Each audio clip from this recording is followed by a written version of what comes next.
Selamat sore Bapak dan teman-teman sekalian. Perkenalkan, saya akan mempresentasikan studi kelayakan bisnis Nexalink Digital Solution sebagai perusahaan yang bergerak sebagai e-commerce enabler dan digital agency yang berfokus membantu UMKM dalam mengoptimalkan transformasi digital mereka. Melalui presentasi ini, saya akan menjelaskan profil usaha, analisis kelayakan, hingga proyeksi pengembangan bisnis Nexalink ke depan. Oke, masuk ke slide selanjutnya terkait profil dan latar belakang. Nah, untuk latar belakang berdirinya Nexalink berangkat dari berbagai permasalahan yang masih dialami oleh banyak UMKM di Indonesia dalam menjalankan bisnis secara digital. Meskipun pasar digital berkembang sangat pesat, masih banyak pelaku UMKM yang mengalami kesulitan dalam pengelolaan toko online, pemasaran digital, hingga pembuatan konten yang menarik. Karena itu, Nexalink sebagai solusi strategis untuk membantu UMKM mengatasi hambatan tersebut dan meningkatkan daya saing mereka di era digital. Oleh layanan utama Netflix ya, Nexalink menawarkan layanan utama Nexalink. Nexalink menawarkan 3 layanan utama. Yang pertama, manajemen service, yaitu layanan pengelolaan toko digital secara menyeluruh mulai dari pengaturan toko hingga pelayanan pelanggan. Yang kedua yaitu kreatif konten, yaitu produksi konten promosi berupa video, live streaming, dan berbagai materi visual pemasaran. Yang ketiga, Growth Accelerator, yaitu layanan optimalisasi iklan digital dan program kemitraan untuk meningkatkan penjualan klien di berbagai platform marketplace. Ketiga layanan ini dirancang untuk saling melengkapi sehingga mampu memberikan solusi digital yang terintegrasi bagi UMKM. Oke, mengapa Nexalink unggul? Ada beberapa keunggulan utama yang dimiliki oleh Nexalink. Yang pertama yaitu mampu menjembatani kesenjangan keterampilan digital yang masih banyak dialami UMKM. Yang kedua, menerapkan skema kerjasama yang ramah UMKM melalui sistem bagi hasil, sehingga tidak membebani klien dengan biaya awal yang besar. Yang ketiga, model bisnis ini memiliki tingkat skalabilitas yang tinggi karena berbasis layanan dan tidak membutuhkan investasi besar pada manufaktur atau inventaris fisik. Keunggulan-keunggulan inilah yang menjadikan Nexalink memiliki potensi pertumbuhan yang sangat baik. Oke. Masuk ke slide selanjutnya terkait analisis kelayakan. Dalam studi kelayakan ini, kami melakukan analisis dari berbagai aspek utama, yaitu aspek pasar dan pemasaran, aspek teknik dan operasional, aspek manajemen dan sumber daya manusia, aspek keuangan, serta aspek risiko dan yuridis. Melalui analisis tersebut, kami dapat menilai apakah bisnis Nexalink layak untuk dijalankan dan dikembangkan dalam jangka panjang. Oke, next. Yang pertama yaitu terkait aspek pasar dan pemasaran. Target pelanggan Nexalink adalah pelaku UMKM yang bergerak di bidang fashion, makanan dan minuman kemasan, serta home and living. Kelompok ini dipilih karena memiliki aktivitas digital yang tinggi dan membutuhkan dukungan pemasaran yang konsisten.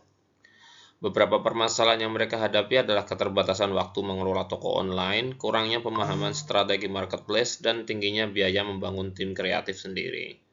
Untuk menjangkau pasar tersebut, Nexalink menggunakan strategi pemasaran digital berbasis edukasi melalui LinkedIn dan Instagram, kolaborasi komunitas bisnis lokal, serta program audit toko gratis sebagai sarana menarik calon klien. Next. Terkait aspek teknik dan operasi, dari sisi operasional, Nexalink menggunakan konsep kerja yang efisien dan modern. Perusahaan memiliki lokasi yang mendukung aktivitas operasional, termasuk fasilitas studio live streaming yang kedap suara. Selain itu, Nexalink memanfaatkan platform omnichannel seperti Jubelio atau Genie untuk mengintegrasikan pengelolaan inventory dan komunikasi pelanggan dari berbagai marketplace. Kegiatan operasional juga didukung perangkat profesional seperti pencahayaan studio, mikrofon nirkabel, dan komputer dengan spesifikasi tinggi untuk kebutuhan produksi konten. Oke, next masuk aspek selanjutnya yaitu aspek manajemen dan SDM. Dalam pengelolaan sumber daya manusia, Nexalink menerapkan prinsip lean structure untuk menjaga efisiensi organisasi. Tim inti terdiri dari managing director yang berfokus pada kemitraan dan arah bisnis, creative lead yang bertanggung jawab atas kualitas konten, serta operation leads yang mengelola performa toko dan operasional harian. Selain itu, terdapat host dan admin paruh waktu yang mendukung interaksi pelanggan secara langsung. Struktur organisasi ini memungkinkan perusahaan tetap lincah dan produktif meskipun dengan jumlah SDM yang relatif ramping. Oke.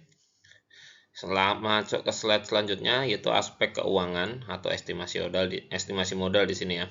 Berdasarkan estimasi tahun pertama, Nexalink memperoleh pendapatan tetap sebesar 20 juta rupiah per bulan dari retainer fee 5 klien.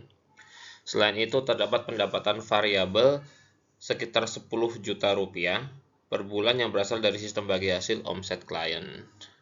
Dengan total pendapatan sekitar 30 juta rupiah per bulan dan total biaya operasional sebesar 20 juta rupiah, perusahaan diproyeksikan menghasilkan laba bersih sekitar 10 juta rupiah setiap bulan.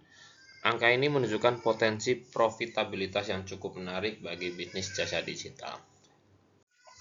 Nah, oke, masuk ke selanjutnya nih. Ada proyeksi pendapatan dan biaya bulanan atau payback period ya.